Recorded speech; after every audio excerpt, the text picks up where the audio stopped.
We're back with Charles Duhigg, who is investigative reporter at the New York Times, but also, more interestingly, the author of the book called The Power of Habit, which is why we do what we do in life and business. I don't even remember my subtitles. Subtitles are used just for booksellers to sell books, I think. But when you've had feedback and all that so far on the book, I mean, it's just recently hitting, but I mean, of course, you've had some advanced copies and things. What was surprising to you? What was the part where you kind of like went, huh, I didn't really think of it that way, but this is what came back at me? What was surprising, and this is actually, well, I'll say two things, one of which is good and one of which is bad. The best surprising part is, you know, basically what the book is about is that in the last decade we've got this we've developed this new understanding of the neurology of habit formation, what we call the habit loop, a cue, a routine, and a reward.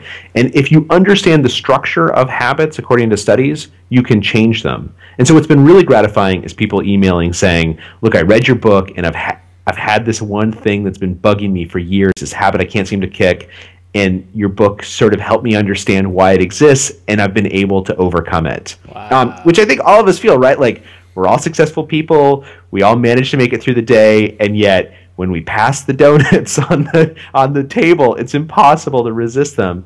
So that's been really gratifying, is people who have emailed in saying, I feel like I've learned something enormously, you know, that I can use in my life right away.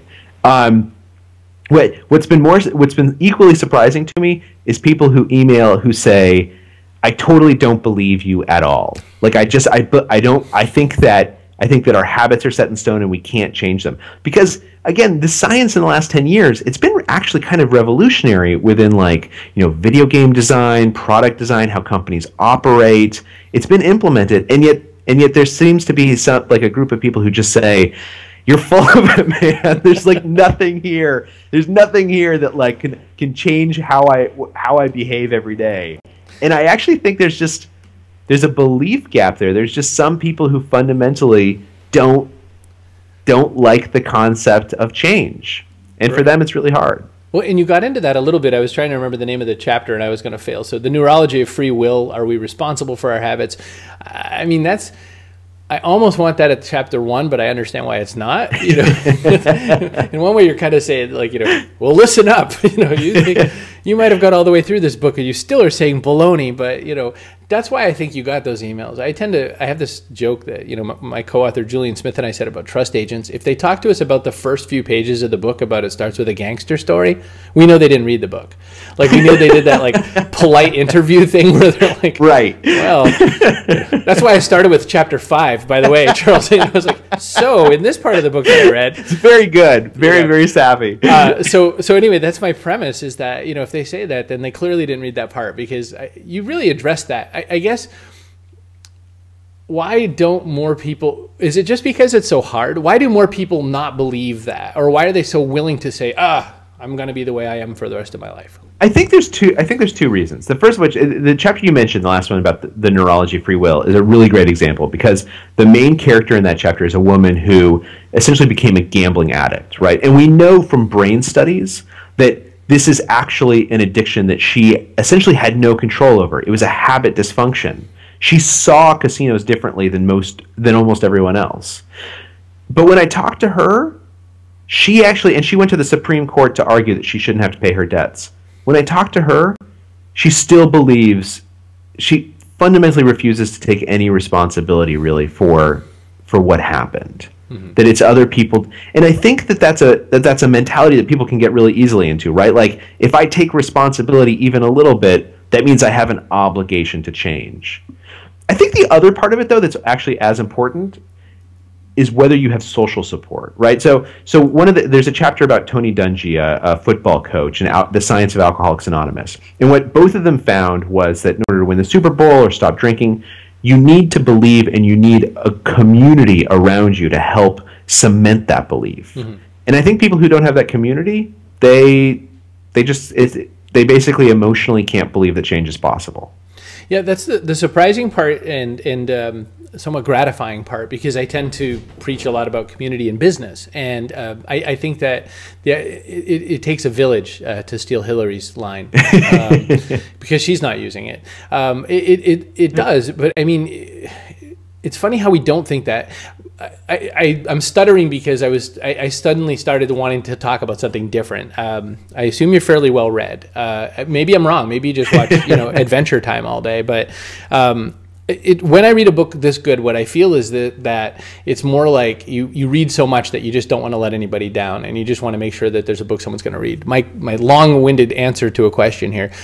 Freakonomics made us read a book about economics, and it didn't hurt. And in fact, we came away feeling really brilliant because there was zero numbers in it, and we went, I think I get this. Right. I feel like this is that. I feel like this is like something that's covering some science in a way that's not going to hurt so bad because you just told some stories. Don't worry, it's just stories. It won't hurt anybody. Is that how you feel about it? I mean, well, thanks. No, I really appreciate that comparison because obviously Freakonomics it sort of redefined what people think they can read about economics. And you're exactly right. Like I fundamentally believe that when you tell stories to people are engaged. It doesn't even sometimes have to be an interesting story, right? Like Ira Glass, who does This American Life, he has this story that basically if you tell the story of your morning, which we know how it's going to end, you're going to go to work. But people will still listen along because it's a story. And I think that stories have this amazing power to draw people in and teach them science. Whereas if you put numbers against them, or if you told them all these study results, as you know from your own writing, people would just get super bored. Stories win all the time, and I'm really glad that it drew you in.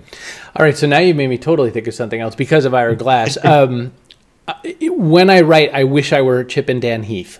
When you write, who do you wish you were? Michael Lewis. Ah, okay. Michael Lewis. I think Michael Lewis. I became a journalist because of Michael Lewis and this other writer named Kate Boo, and I think Michael Lewis is literally the most talented writer on the face of the planet, and he makes it look so easy, right? You read that stuff, Liar's Poker, and you think to yourself, oh, I could have written this. And then you try and you think, that guy's amazing.